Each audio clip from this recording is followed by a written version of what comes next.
What up, what's happening everybody? My name is Charles Blades and you are watching The Hot Take. This is going to be a weekly opinion show where I give my opinion on a number of video game topics, just some that are in the news right now, some that just are on my mind.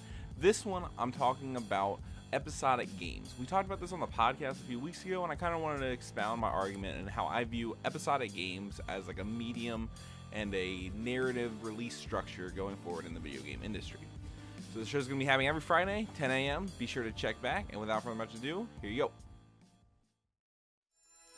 Episodic content in the video game industry is a relatively new concept in its current form. While you could look back at Valve's Half-Life series as the thing that first slapped the actual word episode in its title, I think the more accurate description is to credit Telltale Games for its contemporary use of the moniker in today's industry. With their Sam & Max series, they first launched the idea that would eventually take off after the release of the first season of The Walking Dead in 2012. And with that release, I think they hit on a model that could and should be the future of the industry. Now when I say that, it's bound to raise a few eyebrows, but hear me out. Games today are huge. Just this year, we've seen the release of God of War, Monster Hunter World, and Far Cry 5, just to name a few of the giant AAA titles, alongside still kicking games as services like Fortnite and Overwatch. With all these different games vying for your attention, it can be hard to find time for some smaller, maybe less zeitgeisty games from this year. Things like Ni no Kuni, A Way Out, or Faye, all of which might have been discussed at the release, but haven't had the renewed coverage like the aforementioned titles. It's honestly hard to look at Ni no Kuni, which is a great game, and say, let me set aside 30 hours, when a masterpiece like God of War is out and half my friends list is playing Fortnite. If instead, maybe the first episode of Ni no Kuni, which is hypothetically 3 or 4 hours long, is on my dashboard, then I wouldn't feel like I have this huge time sink in front of me. If I knew I could roll credits on a chapter of Ni no Kuni in a night or two, and not miss a week of whatever conversation my friends are having, I honestly might be more inclined to pick it up.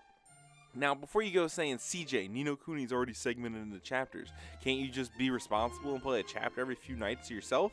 I think it's important for me to say, yeah, I could. Just like a show on Netflix, I could drip feed it to myself every few nights until it's finished, but most likely what happens is I finish chapter 3 or 4, then with all the enthusiasm and conversation around the release gone and something new taking its place, I'm liable to forget it one night and never feel encouraged to pick it back up again.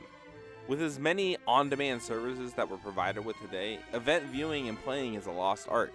But it's an art through some kind of psychological effect I don't understand, makes us enjoy things with people more. It's why HQ Trivia took off last year, because there was a schedule. For 10 minutes a day, everyone sat around and enjoyed something together. We enjoy that commonality and shared experience, and the same thing could be said about episodic games. If every hypothetical episode of Ni no Kuni there was an online conversation around it, there would be a lot more voices and things influencing me and everyone else to stick with it. And I'd be a lot less inclined to let it become one of those games that is thrown into my endless pile of shame. But CJ, Ni no Kuni's a JRPG. That wouldn't lend itself well to the episodic structure. That's for adventure games. But was it always? None of the old LucasArts games are episodic. Monkey Island, Grim Fandango, Day of the Tentacle. These are heralded as some of the best adventure games there are, and all of them are long-form experiences. But now, this genre of games is commonly sold episodically, from the Telltale Games to Broken Age to Life is Strange, and no one thinks of it as a big deal. Sure, some changes need to be made to account for players coming back after a while, but some light tutorialization is far from a hard thing to do when it means that players are going to finish your game. A game like Ni no Kuni or Uncharted even is already separated by chapters. There are already ebbs and flows to the story that could be made even stronger with definitive endpoints.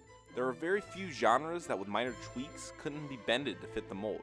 It's just that we choose to view these things as static and unchanging. Now, none of this means that I think the episodic release structure is for every game all of the time. But too often, I feel like it's a release model that gets stigmatized when it should be embraced. Episodic games fit well into a busy lifestyle and an era that games are constantly coming out in. And I hope, as time goes on, they become more prevalent. Yeah, so that's what I thought. I think episodic games are great. Maybe we should do more of them. That's basically the crux of my argument. What do you think about it? Leave the comments down below. You can like, subscribe, share, all that fun YouTube stuff, and peace.